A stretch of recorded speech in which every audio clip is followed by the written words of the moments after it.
just mixed up a loaf of sourdough and I have some extra starter and these overripe bananas on my counter. So we're gonna go ahead and make the best banana bread ever together. I really wish I could say this recipe is mine, but it's not. It comes from Clever Carrots. It's her sourdough banana bread. It is just divine. The sun in my eyes is something else right now. You're gonna start off by weighing out 375 grams of overripe bananas. Mine could be a bit more ripe, but I'm not gonna eat them at this point and I want banana bread today, so they're ripe enough. 375 worked out to be about 2.5 of these very large bananas. Next, we're adding 225 grams of brown sugar and 1.5 teaspoons of vanilla. Now you could do this with an electric hand mixer. I just don't really want to get mine out. I'm gonna do it by hand today, but you want to get the bananas and brown sugar all fully creamed and mixed until it creates a mostly smooth texture. There can be some lumpies in there still, but you want it to be mostly smooth and creamed together. I really like my banana bread with some banana chunks in it, so that's what we're looking like now. Now we're gonna add 2 eggs, mixing thoroughly between each.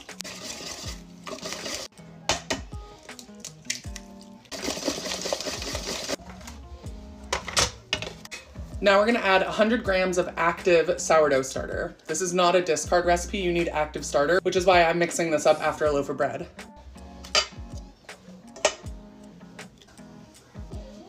For our dry ingredients, we're gonna add 250 grams of all-purpose flour, 1/4 teaspoon of salt, and 1.5 teaspoons of baking soda.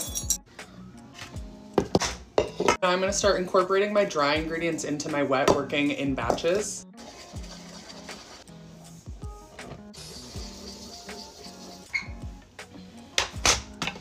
Now finally, we're gonna add 125 grams of a neutral oil. I'm using avocado oil, and 60 grams of milk. Now you're gonna stir this until it's just combined and you don't wanna overwork it. Now this recipe either makes 3 mini loaves or 1 large 9x5 loaf. Now this goes into the oven at 360 degrees Fahrenheit for 60 to 65 minutes or until a toothpick comes out clean.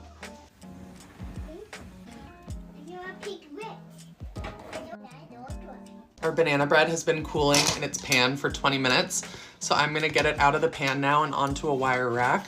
And I'm gonna let it finish cooling completely before I slice into it.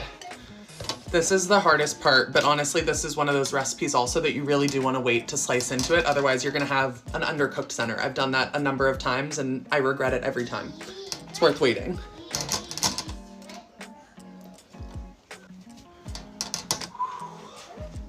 This smells incredible. So I'm gonna let this cool until it's not warm to the touch anymore, and then we'll come back and we will slice a bit. The most perfect slice of banana bread.